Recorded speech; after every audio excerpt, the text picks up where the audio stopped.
श्रीगुरुभ्यो नमः।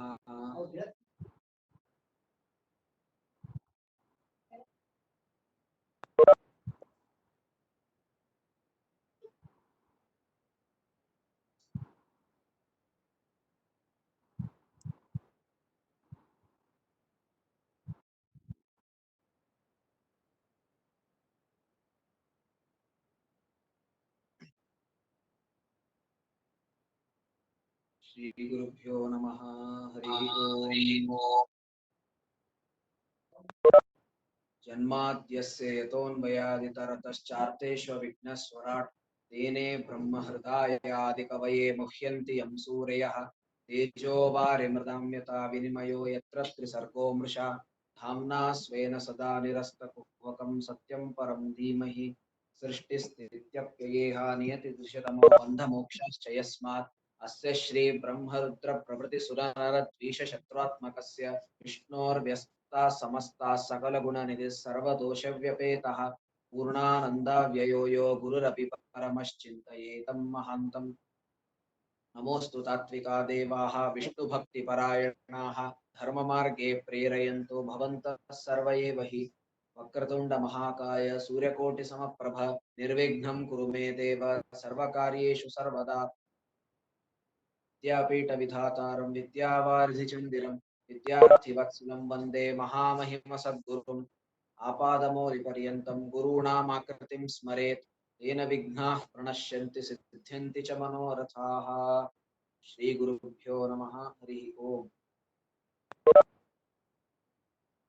ఇప్పటి వరకు అందరూ విద్వాంసులు చాలా అద్భుతంగా భాగవత ప్రవచనాన్ని చెప్పారు. ఇప్పుడు మనము భాగవత 12వ స్కందము ఈ జ్ఞాన యజ్ఞంలో అవభృత స్నానానికి చేరువలో ఉన్నాము. ఈ 12వ స్కందము ఇప్పుడు ఆరంభమవుతుంది. ఈ 12వ స్కందంలో కలియుగ వర్ణన చేశారు. శ్రీశుక ఉవాచ యోంత్యో రిపుంజయో నామ భవిష్యోత బార్హద్రతః తస్యామాత్యస్తు మునికో హత్వా స్వామినమాత్మజం. ద్వాపరయుగం అంత్య భాగంలో రిపుంజయ అనే రాజు అవుతాడు.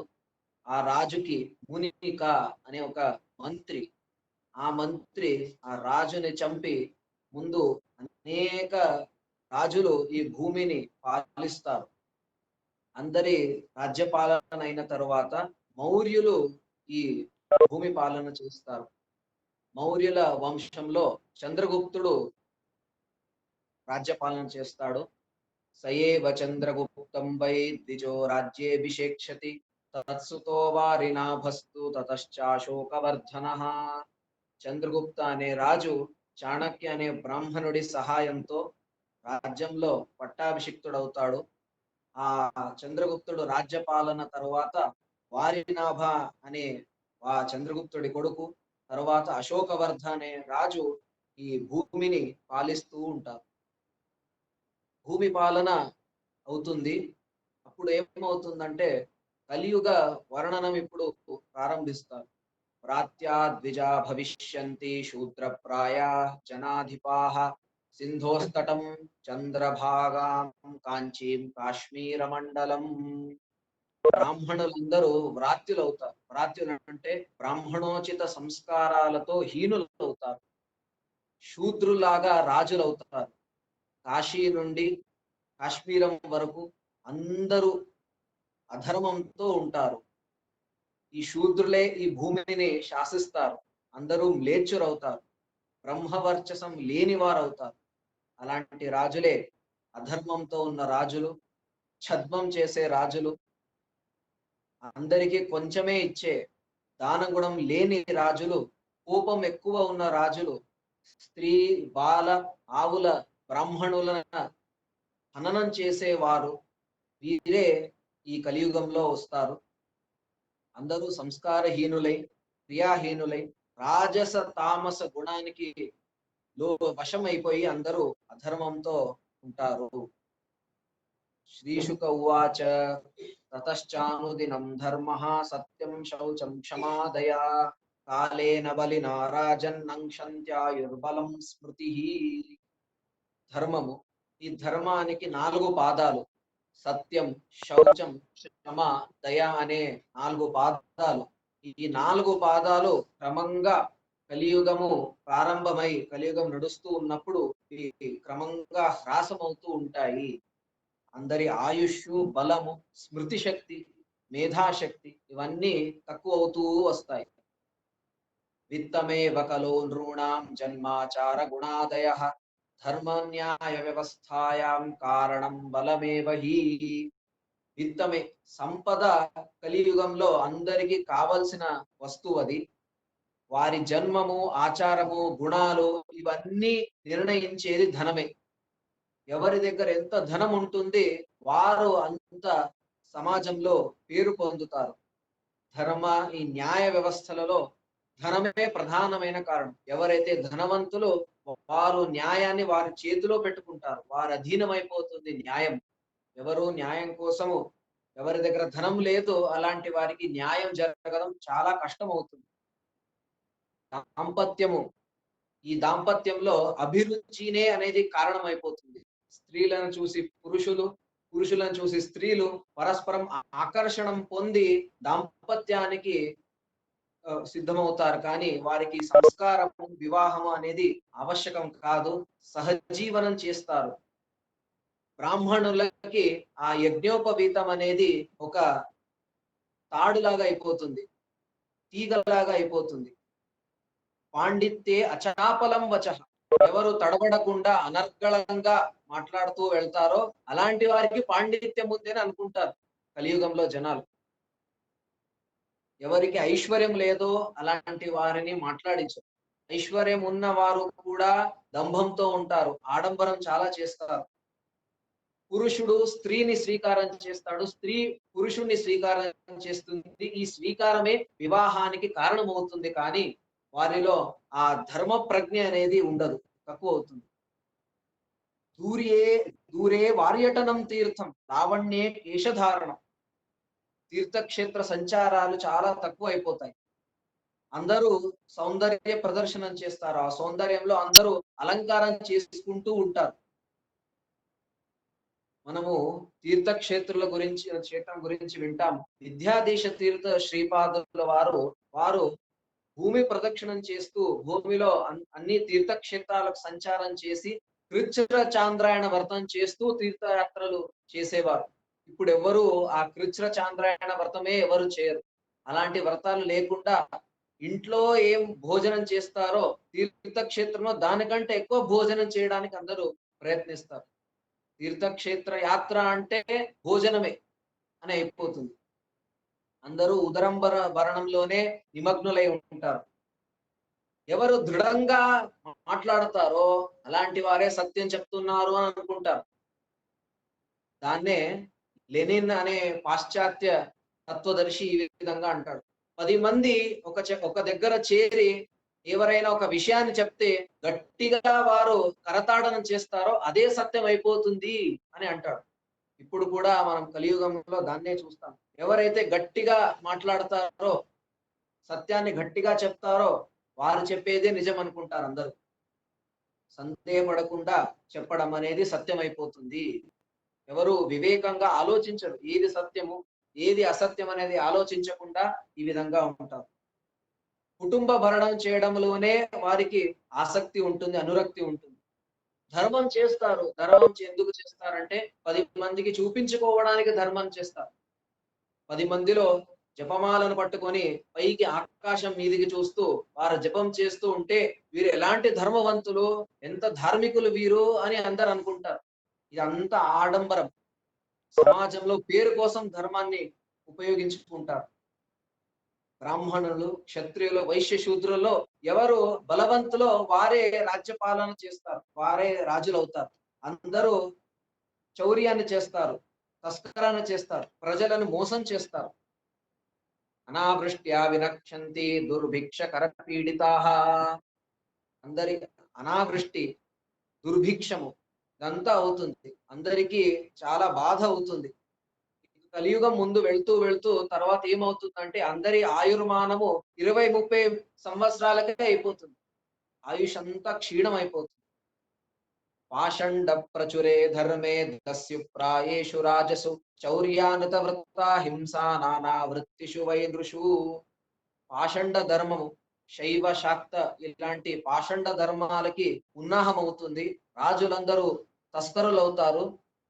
చౌర్యము, మోసం చేయడము, హింస ఇవన్నీ జనాలు చేయడానికి ప్రారంభిస్తారు.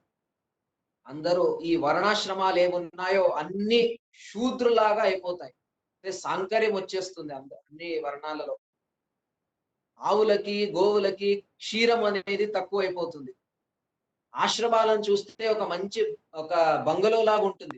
అందరూ ఇప్పుడు డాంభికంగా ఎవరైతే ధర్మ గురువులు ఉన్నారో వారందరూ మంచి మంచి ఇళ్ళు కట్టుకొని అది చూస్తుంటే ఆశ్రమం కాదు ఒక ఇల్లు అని అనిపిస్తుంది. అలా చేస్తారు. అందరూ బంధు బాంధవులలో పరస్పరము ప్రేమ అనేది తక్కువైపోతుంది. ఈ విధంగా కలియుగంలో అధర్మము తాండవం చేసేటప్పుడు అప్పుడు దేవుడు అవతారం చేస్తాడు. శంబర గ్రామ ముఖ్యస్య బ్రాహ్మణస్య మహాత్మనః భవనే విష్ణు యశసః కల్కి ప్రాదుర్భవిష్యతి. ఈ విధంగా అధర్మము అనేది ఆవరించి ఉన్నప్పుడు శంబల అనే గ్రామంలో ఒక బ్రాహ్మణుడి వంశంలో విష్ణు యశస్ అనే ఒక బ్రాహ్మణుడు, ఆ బ్రాహ్మణుడి వంశంలో కల్కి పరమాత్ముడు అవతారం చేస్తాడు.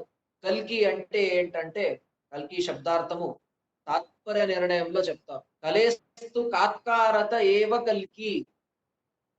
కలిని ఎవరు నిగ్రహిస్తారో, కలిబాధ నుండి ఎవరిని విముక్తిని చేస్తాడో ఆ వ్యక్తిని కల్కి అని పిలుస్తారు అని తాత్పర్య నిర్ణయంలో చెప్తారు.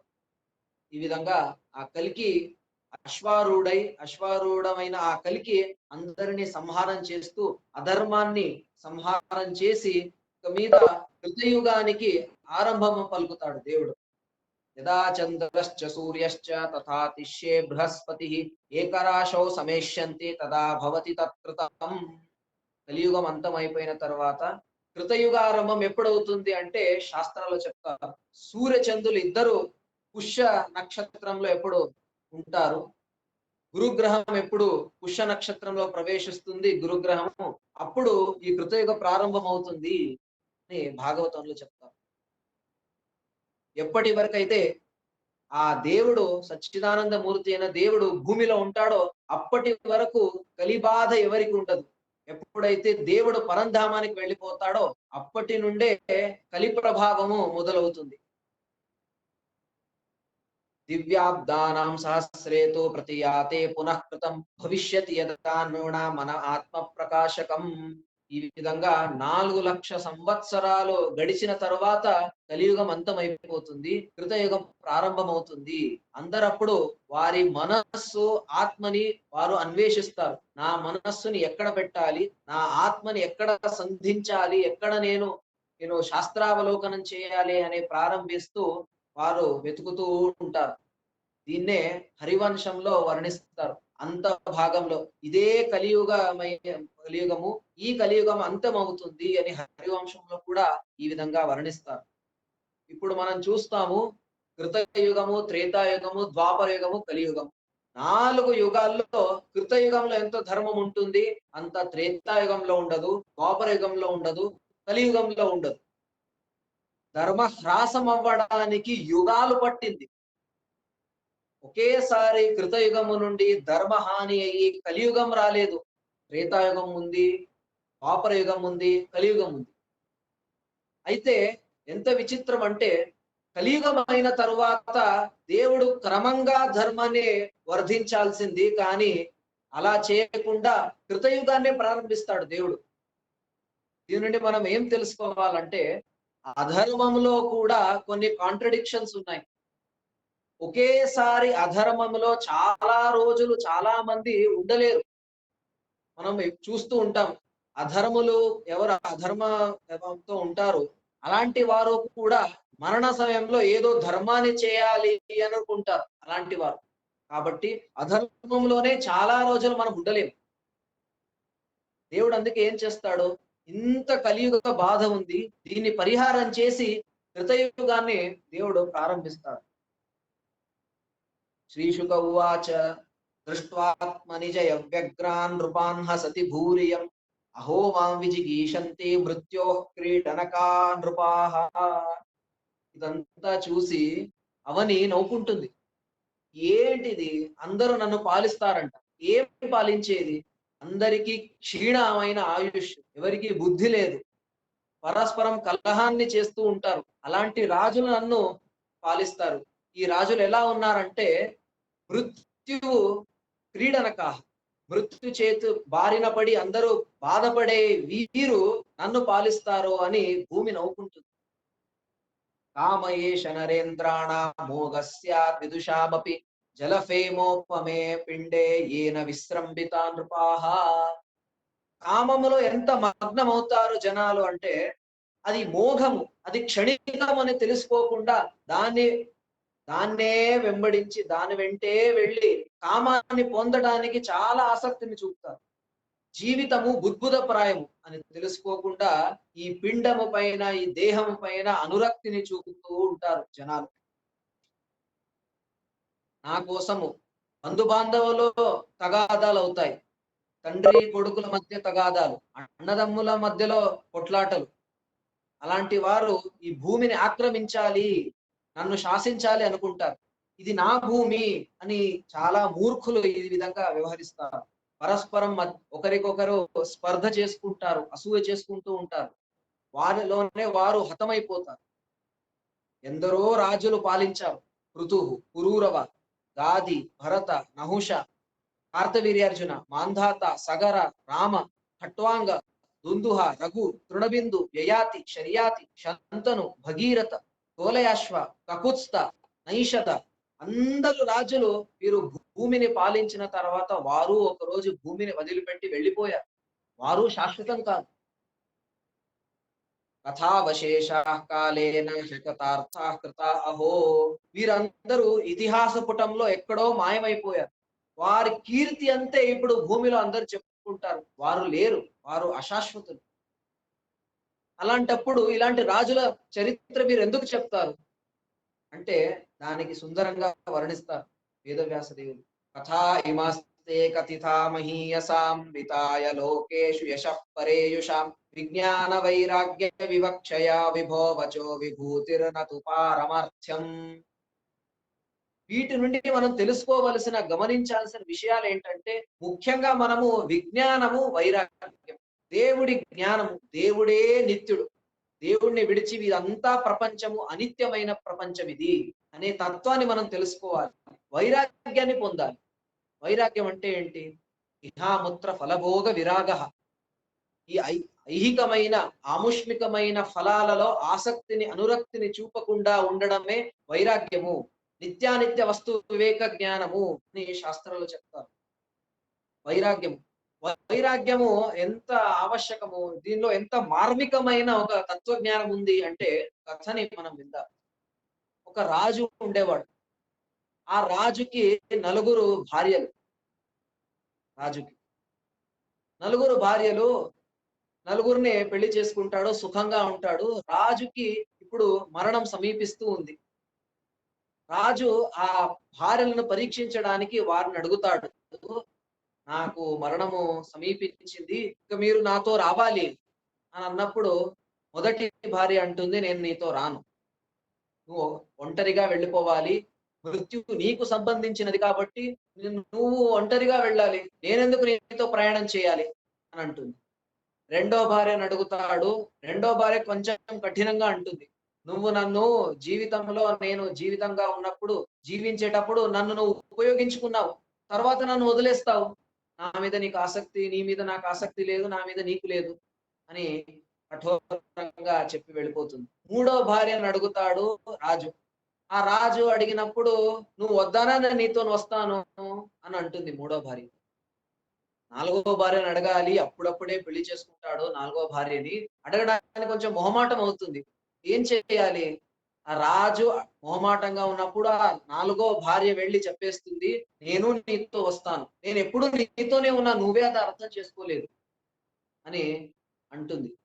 నాలుగు భార్యలు ఎవరు అంటే మొదటి భార్య శరీరం, శరీరం మరణమైన తర్వాత మనతో రాదు శరీరం ఇది. మొదటి భార్య మనతో రాదు. రెండో భార్య సంపద, అది కూడా మనతో రాదు. మనం ఉన్నంత వరకు మనతో ఉంటుంది.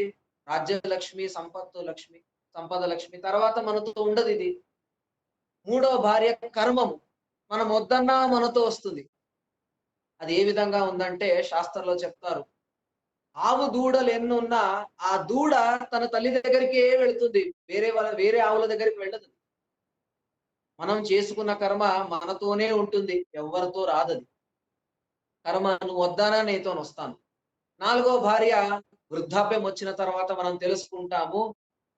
దేవుడు మనకు చాలా అనివార్యము అని తెలుసుకొని దేవుడు నాలుగో భార్యను మనం పెళ్లి చేసుకుంటాం. నాలుగో భార్య అంటుంది, నేను నీతోనే ఉంటాను. ఎప్పుడూ ఉన్నాను. యవ్వనంలో కూడా ఉన్నాను. మధ్యలో ఉన్నాను. వృద్ధాప్యంలో కూడా నీతోనే ఉన్నాను. ఇది వైరాగ్యం. ఇలాంటి వైరాగ్యం అనేది మనం ఈ కథ నుండి మనం తెలుసుకోవాలి. ఈ రాజుల నుండి మనం ఇది తెలుసుకోవాలి. తర్వాత ఇక ధర్మం గురించి చెప్తారు. ఇప్పుడు మనం ధర్మం ఆచరణం చేసేది ఎంత దుర్భరమైంది, ఎంత కష్టమైపోయిందంటే శాస్త్రాల్లో చెప్తారు. ధర్మానికి ఒక పవిత్రమైన స్థలం ఏంటి? ధర్మ ఆచరణానికి. అంటే 12 కిలోమీటర్లు, 12 యోజనాలు ఎక్కడ గోమాంసం అనేది ఉండదో అది పుణ్యమైన భూమి అంటారు శాస్త్రం.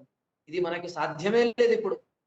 మనకి తెలియకుండా ఎందరో గోమాంస విక్రయం చేస్తారో దాన్ని తింటారు. అలాంటి వారి మధ్యలో మనము ధర్మ ఆచరణని చేస్తూ ఉన్నాం.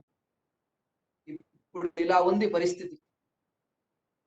శ్రీశుక ఉవాచ కృతే ప్రవర్తతే ధర్మశ్చతుష్పాత్ తజ్జనైర్ధృతః సత్యం దయా తపోదానం పాదా విభో నృప. ఈ కృతయుగంలో 4 పాదాలు. ఆ 4 పాదాలు సత్యం, దయ, తపస్సు, దానం. వాటికి విరుద్ధంగా ఈ కలియుగంలో అధర్మానికి 4 పాదాలు. మోసము, హింస, అసంతోషము, కలహము. ఈ 4 ఆ 4ంటిని బాధించి అవి లేకుండా చేస్తాయి. క్రమంగా యుగానికి అనుసారంగా ధర్మ హ్రాసం అవుతూ ఉంది. తపస్సు, సత్యము, దయ, దానము ఇవన్నీ ద్వాపర యుగంలో సగానికి సగం అయిపోతాయి. కృతయుగంలో ఎంత ఉంది, త్రేతాయుగంలో అంత ఉండదు. త్రేతాయుగంలో ఎంత ఉంది అంత ద్వాపర యుగంలో ఉండదు. ద్వాపర యుగంలో సగానికి సగము అయిపోతుంది. ఇదంతా అయిన తర్వాత ఇప్పుడు కృతయుగం అంటే ఏంటి? మీరు కృతయుగంలో ధర్మము 4 భాగాలు ఉన్నాయి ధర్మానికి, ఇదంతా చెప్పారు. కృతయుగ లక్షణం ఏంటి? దాని డెఫినిషన్ ఏంటి? అంటే చాలా మనోహరంగా చెప్తారు. ప్రసీదతి యదా సత్వం మనోబుద్ధీంద్రియాణి చ తదా కృతయుగం విద్యా జ్ఞానే తపసి యదృచి. ఒకే మాట చెప్పేస్తారు. ఎవరికి జ్ఞానములో విద్యా అర్జనం చేయడానికి అభిరుచి కలుగుతుందో అదే కృతయుగము అని చెప్పేస్తారు. కృతయుగంలో అందరూ జ్ఞానార్జన కోసం తప్పిస్తారు. అలాంటి వారు కృతయుగంలో ఉంటారు. త్రేతాయుగంలో ఎలాంటి వారు ఉంటారంటే జనాల స్వభావాల గురించి చెప్తారు. కామ్య కర్మాల్లో ఆసక్తి, అనురక్తి ఉంటుంది. యశస్సు కోసం ఎప్పుడూ ప్రయత్నం చేస్తూ ఉంటారు. రజోగుణం ఎక్కువ ఉంటుంది త్రేతాయుగంలో అని తెలుసుకోవాలి. ద్వాపర యుగంలో లోభం ఎక్కువ, అసంతోషము, ఆడంబరము ఇవన్నీ చేస్తూ కామ్య కర్మాలను చేస్తూ ద్వాపర యుగంలో రజోగుణ తమోగుణ ప్రభావం ఎక్కువ ఉంటుంది. కలియుగంలో ఇదంతా మోసము, ఆలస్యము, నిద్ర, హింస, ఇదంతా శోకమోహాలు, భయము, ఇదంతా కలియుగ జనాలకి ఎప్పుడూ కలుగుతూ ఉంటుంది. కాబట్టి ఈ కలియుగ జనాలు క్షుద్రదృశాః అమర్త్యాః క్షుద్ర భాగ్యాః మహాశనా. వీరందరూ క్షుద్రులు. వీరికి భాగ్యమే అనేది ఉండదు. మన స్త్రీలు ఎలా ఉన్నారు అంటే కామినః వృత్తిహీనాశ్చ. కామంతో కూడిన వారు ఉంటారు. ఎవరిని నిందించే, నిలదీసే ఉద్దేశం కాదు. ఇప్పుడు ప్రస్తుతం ఎలా జరుగుతుందంటే ఒక కవి వర్ణిస్తాడు. ఒకరోజు ఏమవుతుందంటే అమావాస్య రాత్రి ఒక స్త్రీ మార్గంలో వెళుతుంది. నల్లటి చీర కట్టుకొని వెళుతుంది. ఆ చీర కట్టుకొని ఆ స్త్రీ వెళ్ళేటప్పుడు ఒకరు మార్గ మధ్యంలో ఆ స్త్రీని అడుగుతారు, ఎక్కడికి వెళ్తున్నావు? అది అమావాస్య రోజు రాత్రి నల్లటి చీర కట్టుకొని ఎక్కడికి వెళ్తున్నావు అని ప్రశ్నిస్తారు. ఆ స్త్రీ అంటుంది, నేను నా ప్రాణనాయకుడి దగ్గరికి వెళ్తున్నాను. నేను ఎవరినైతే ప్రేమించానో అలాంటి ఆ వ్యక్తి దగ్గరికి నేను వెళ్తున్నాను. నీకు భయం కలగడం లేదా? ఎందుకు భయము? ఆ ఆ పురుషుడు నా మనస్సులో ఉన్నాడు, హృదయంలో ఉన్నాడు. వాడిని తలుచుకుంటూ వెళ్తున్నాను. నాకే భయం లేదు అని. ఇంకా ఏమంటుందంటే ఇంకొక స్టెప్ ముందుకు వెళ్తుంది. మీరు మనస్సులో ఉండే నా ప్రియుడి గురించి నేను చెప్పాను. నా వీపు వెనకాల ఒక పురుషుడున్నాడు. కాముడు. బాణాన్ని ఎక్కుపెట్టి నాకు రక్షణ చేస్తూ ఉన్నాడు. అంటే కాముడే ఇవన్నీ మనస్థితికి కారణమైన వాడినే మనం రక్షణ చేస్తున్నాము అని అనుకుంటారు ఇప్పుడు వాళ్ళు. అలా ఉంది ఈ వ్యవహారం అంతా. ఈ మనస్థితి గురించి కలియుగంలో చెప్తారు. స్వైరిణ్యః అందరూ ఇష్టారాజ్యంగా ఉండడం. వారికి స్వాతంత్రం వారిదే అంతా. వారు చెప్పిందే అందరూ వినాలి అనే ఒక బుద్ధి వారికి ఉంటుంది. ఇంకా ఆ ఇల్లు ఉంటుంది. ఆ ఇల్లులో అందరూ ఆ ఇల్లనేది ఏంటంటే నామమాత్రానికి అంతే అది. దాంట్లో ఒకరికొకరు పరస్పరం బాంధవ్యం అనేది లేదు. ఆ గృహంలో ఎవరు పని చేస్తారో దాసులు. అలాంటి వారు యజమానికి ఏమైనా అయిపోతే వారు వెళ్ళిపోతారు. ఆ యజమానికి సహాయం చేయరు. భృత్యులు. తర్వాత హీనాః పిశాచ సందర్శాః భవిష్యంతి కలౌ ప్రజాః అందరూ పిశాచుల్లాగా ఉంటారు కలియుగంలో.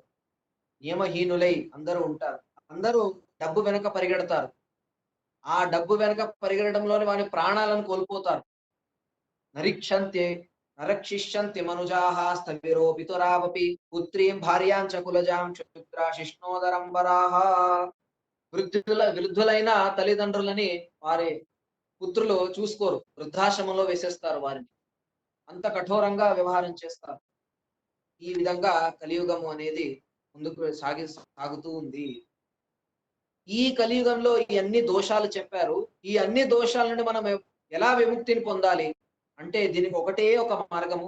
నామం సంకీర్తనమే. నామ సంకీర్తనమే దీనికి ఔషధం. శృతః సంకీర్తితో ధ్యాతః పూజితశ్చాధృతోపి వా నృణాం ధునోతి భగవాన్ హృత్స్థో జన్మాయుతాశుభం. దేవుడి గురించి వినాలి.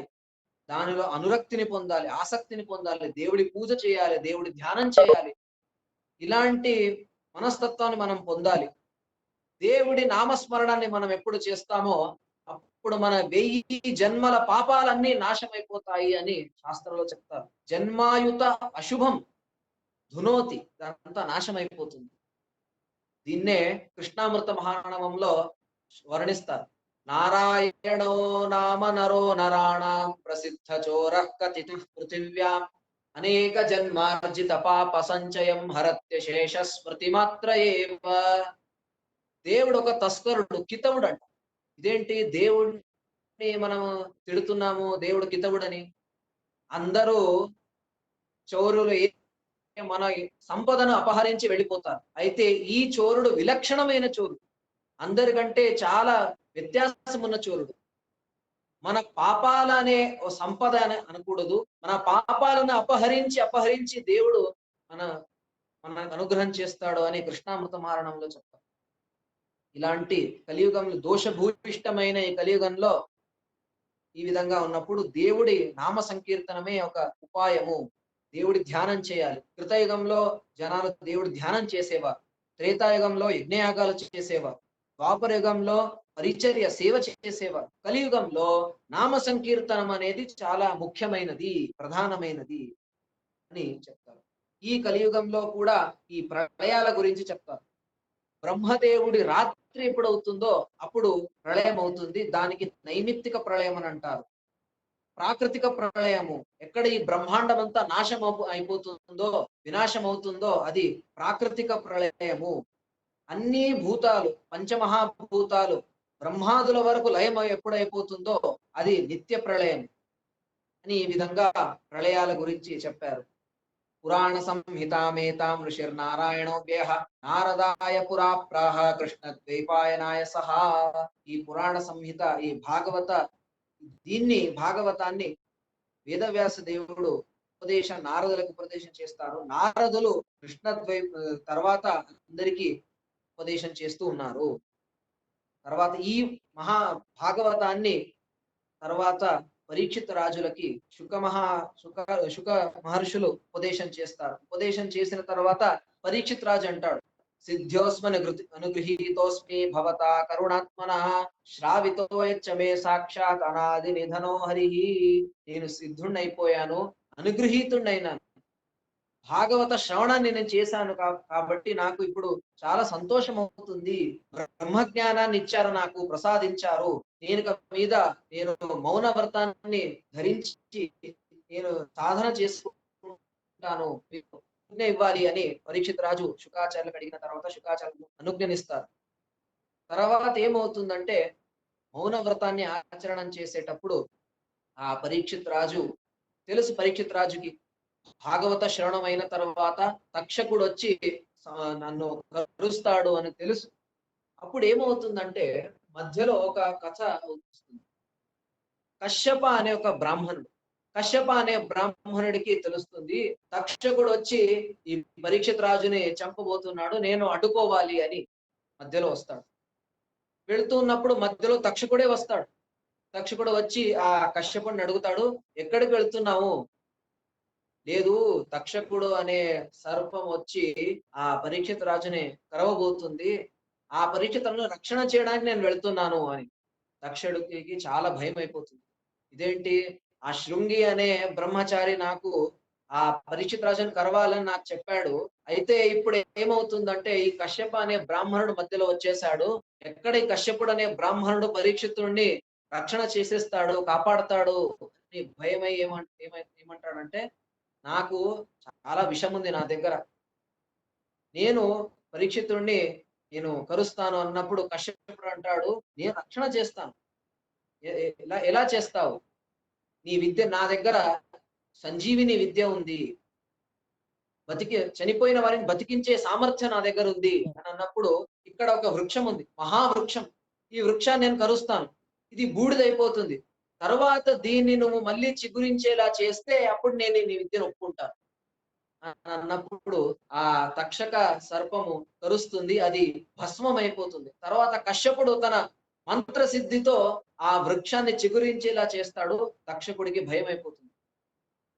తర్వాత ఈ విధంగా తక్షకుడు అన్నప్పుడు ఇది విధి, దీన్ని మనము ఏం చేయలేము, పరీక్షిత్ రాజా ఇప్పుడు మరణించాల్సిందే అని చెప్పిన తర్వాత కశ్యపుడు తన జ్ఞాన దృష్టి ఇదంతా తెలుసుకొని ఇప్పుడు ఏం చేయాలి, నేను నీకు సంపదనిస్తాను, తీసుకెళ్ళిపో ఇంటికి, నేను పరీక్షిత్ రాజు దగ్గరికి వెళ్ళి నేను కరుస్తాను అన్నప్పుడు ఆ కశ్యపుడు వెళ్ళిపోతాడు. తర్వాత ఒక ఫలంలో ఆ తక్షకుడు క్రిమిలాగా ఉండి వస్తాడు. ఆ పరీక్షిత్ రాజు ఆ క్రిమిని చూస్తాడు. క్రిమిని చూసిన తర్వాత ఇదే తక్షకమేమో అని అనుకుంటాడు.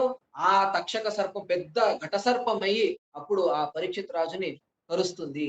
పరీక్షిత్ రాజు భస్మం అయిపోతాడు.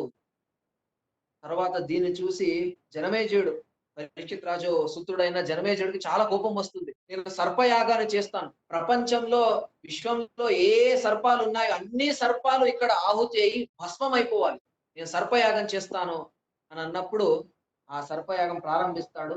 ప్రారంభించినప్పుడు ఇక్కడ సర్పయాగంలో బృహస్పతి వచ్చి ఆ జనమేజయుడికి చెప్తాడు, ఇది నువ్వు సంభవం కాదు, ఇది ఇక్కడికి, ఇది ఆపే ఈ యజ్ఞాన్ని.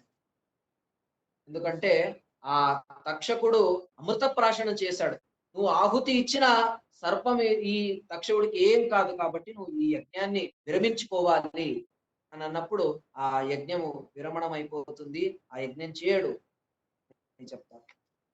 తర్వాత ఈ శాస్త్రాలంతా ఉపదేశం చేస్తూ చేస్తూ వేదము అనంతమైన వేదము, ఈ అనంతమైన వేదాన్ని కలియుగంలో అందరూ దీన్ని చదవలేరు, అధ్యయనం చేయలేరు, కాబట్టి దీనిలో శాఖాలను చేయాలి. 4 వేదాలు ఉపవేదాలుగా ఋగ్వేద, యజుర్వేద, సామవేద, అథర్వ వేదాన్ని వేదవ్యాస దేవులు విభాగం చేసి వింగడించి తర్వాత ఒక్కొక్కరికి ఒక్కొక్క వేదాన్ని ఉపదేశం చేస్తారు. పైల ఋషులకి ఋగ్వేదాన్ని, వైశంపాయన ఋషులకి యజుర్వేదాన్ని, జైమిన ఋషులకి సామవేదాన్ని, అథర్వ అంగిరస ఋషులకి అథర్వ వేదాన్ని, ఆ అంగిరసులు సుమంతు ఋషులకి చెప్తారు. ఇదంతా వారు వేద ప్రచారాన్ని చేస్తూ ఉన్నారు. వైశంపాయన శిష్యులు. ఇప్పుడు ఒక చిన్న కథ. వైశంపాయనులకి ఏదో కారణంగా వారికి బ్రహ్మహత్య దోషం కలుగుతుంది. ఈ బ్రహ్మహత్య దోష పరిహారం చేసుకోవడానికి వైశంపాయన ఋషులు ఏమంటారంటే, వారి శిష్యులకి చెప్తారు. మీరు తీర్థక్షేత్ర యాత్ర చేసి, అక్కడ యజ్ఞయాగాలు చేసి, ఆ పుణ్యంతో నేను నా బ్రహ్మహత్య దోషాన్ని పరిహారం చేసుకుంటాను కాబట్టి మీరు తీర్థక్షేత్ర యాత్రలకు వెళ్ళాలి అని అన్నప్పుడు యాజ్ఞవల్క్యులు మహానుభావులు, మహామేధా సంపన్నులు. అలాంటి వారు అంటారు, ఇలాంటి చిన్న చిన్న వీరి శిష్యులకి మీరేం చెప్తారు? నేను ఒక్కడినే చేస్తాను. నన్ను ఆదేశించండి, నేను చేస్తాను అని వైశంపాయన ఋషులకి చెప్పినప్పుడు, ఆ వైశంపాయన ఋషులకి కోపం వస్తుంది. బ్రాహ్మణ ద్వేషి, బ్రాహ్మణుల మీద గౌరవం లేదు నీకు, నా శిష్యుడు అనిపించుకునే అర్హత లేదు నీకు. నా దగ్గర అధ్యయనం చేసిన విద్యనంతా నువ్వు ఇక్కడికిక్కడే కక్కి వెళ్ళిపో, వాంతి చేసుకొని వెళ్ళిపో అంట. ఇప్పుడు యాజ్ఞవల్క్య ఋషులు వారికి ఇంకేం మార్గం లేదు. వారు యోగ మార్గంతో, వారి శక్తితో వారు ఆ విద్యనంతా వారు వాంతి చేసేస్తారు. వాంతి చేసినప్పుడు యాజ్ఞవల్క్యులు మహాజ్ఞానులు వారు. ఆ వాంతి మీద కూడా జ్ఞాన లోభంతో వేరే ఋషులు అక్కడ చూసి తిత్తిరి పక్షులుగా ఆ వాంతి మీద కూర్చొని దాన్ని స్వీకారం చేస్తారు. అలాంటి అపారమైన జ్ఞాన సంపన్నులు యాజ్ఞవల్క్యులు. అప్పుడే అదే ఇప్పుడు తైత్తిరీయ శాఖ అనేది. తిత్తిరి పక్షులతో అది వచ్చింది కాబట్టి తైత్తిరీయ శాఖ అని వచ్చింది పేరు. అలాంటి తర్వాత ఇక యాజ్ఞవల్క్యుని దగ్గర ఏ విద్య లేదు. తర్వాత సూర్యోపాసన, ఉష్ణాభీషుడైన సూర్యుడి ఉపాసన చేస్తారు యాజ్ఞవల్క్య ఋషులు. చేసిన తర్వాత వారికి ఆ విద్య అంతా వస్తుంది, ప్రాప్తమవుతుంది. 18 పురాణాలు బ్రాహ్మ, పాద్మ, వైష్ణవ, శైవ, లైంగ, గారుడ, నారదీయ, భాగవత, ఆగ్నేయ, స్కంద, భవిష్య, బ్రహ్మవైవర్త, మార్కండేయ, వామన పురాణము, వరాహ పురాణము, మత్స్య పురాణము, పూర్వ పురాణము, బ్రహ్మాండ పురాణము అని 18 పురాణాలు తర్వాత వస్తాయి క్రమంగా. మీరు మార్కండేయ పురాణం అని అన్నారు. మార్కండేయ ఋషుల కథని సంక్షేపంగా చెప్పండి అని అడిగినప్పుడు శౌనకులు, సూతాచార్యులు చెప్తారు. చిరంజీవి అయిన ఆ మృగండు సూతుడైన మార్కండేయుడు, ఆ మార్కండేయుడికి అల్పాయుష్ ఉంటుంది. దానికి వారు ఏం చేస్తారంటే, వృద్ధుల దగ్గరికి వెళ్ళి వారి సేవ చేస్తూ వారికి నమస్కారం చేస్తూ ఉంటారు. శాస్త్రంలో చెప్తారు, అభివాదనశీలస్య నిత్యం వృద్ధోపసేవినః చత్వారి తస్య వర్ధంతే ఆయురు విద్యా యశో బలం. ఎవరైతే వృద్ధుల సేవ చేస్తారో, వారి ఉపసక్తిని కోరుతారో, అలాంటి వారికి ఆయుష్, విద్య, యశస్సు, బలం అన్నీ కలుగుతాయి. వారు చిరంజీవి అని ఆశీర్వాదం చేసినప్పుడు వారికి ఆ చిరంజీవులు అయిపోతారు. తర్వాత నరనారాయణ దేవుడు సాక్షాత్ వచ్చి వారికి అనుగ్రహం చేస్తాడు. పరమశివుడు కూడా అనుగ్రహం చేస్తాడు. వారికి దీర్ఘమైన కల్పాంత ఆయుష్ వారికి కలుగుతుంది. తర్వాత వారికి ఒక వింత కోరిక. దేవుడి ధ్యానం చేస్తూ ఉన్నారు. చేసినప్పుడు దేవుడు ప్రత్యక్షం అవుతాడు. దేవుడు ప్రత్యక్షమైనప్పుడు నేను నీ ప్రళయాన్ని చూడాలి, ప్రళయాన్ని నాకు చూపించు అని అన్నప్పుడు దేవుడు ఏం మాట్లాడకుండా అదృశ్యమైపోతాడు. తర్వాత అదే విధంగా ధ్యాన శక్తులైనప్పుడు మెల్లిగా ఏమవుతుందంటే వారి కృష్ణాజిన కింద నీళ్లు వస్తాయి. మెల్లిగా నీళ్లు రావడానికి ప్రారంభమవుతుంది. మేఘ గర్జనం అవుతుంది. ఎక్కడ చూసినా ప్రళయ సాగరము నీరు నిండిపోతూ ఉంటుంది. దాన్ని చూసి వారికి భయం అవుతుంది. ఆ నీటిలో వారు మునుగుతారు, తేల్తారు. వారికి ప్రాణులందరూ వచ్చి కరుస్తాయి. ఈ విధంగా 1000 సంవత్సరాలు కష్టపడుతూ ఉంటారు. కష్టపడినప్పుడు దూరంగా చూస్తారు, ఒక శిశువు, అద్భుతమైన శిశువు రూపం. అది దూరం నుండే ఆ చీకటిలో ఆ శిశువు మెరుస్తూ ఉన్నాడు. ఆ శిశువు ఎంత అద్భుతంగా ఆ శిశువు వేలు ఉన్నాయంటే ఆ వేలు నుండి ప్రకాశం వస్తుంది. ఆ కాలి పాదాలని నోట్లో పెట్టుకొని చీపుతూ ఉన్నాడు దేవుడు. అద్భుతమైన దృశ్యాన్ని చూస్తారు. ఎవరు దేవుడిని తెలుసుకోలేకపోతారు. మార్కండేయుడు ఖమ్రోదసి భగణాన్ రసాగిరాన్ ద్వీపాన్ సవర్షాన్ కకుపః సురాసురాన్ వనాని దేశాన్ సరితః పురాకరాన్ ఖేటాన్ వ్రజానాశ్రమ వర్ణవృత్తయః అన్ని ఆ ప్రళయ సాగరంలో చూస్తారు. తర్వాత ఇంకా వారికి తట్టుకోవడానికి అవ్వదు. తర్వాత ఏమవుతుందంటే వారు కళ్ళు తెరుస్తారు. అంతా సాధారణంగా అయిపోతుంది. ఇదంతా చూసి పైనుండి పరమశివుడు చూస్తూ ఉన్నాడు దీన్నంతా. పార్వతీ సహితుడే. చూస్తూ అంటాడు, మనము ఆ మార్కండేయ ఋషుల దర్శనం చేసుకోవాలి. వారు ఏం అడగరు. మోక్షాన్ని అంతే వారు ఆశిస్తారు. అది కూడా దేవుడి దర్శనం ఎప్పుడు అవుతుందని మోక్షాన్ని ఆశించే ఆ మహానుభావుల దర్శన భాగ్యమే అది చాలా గొప్పది.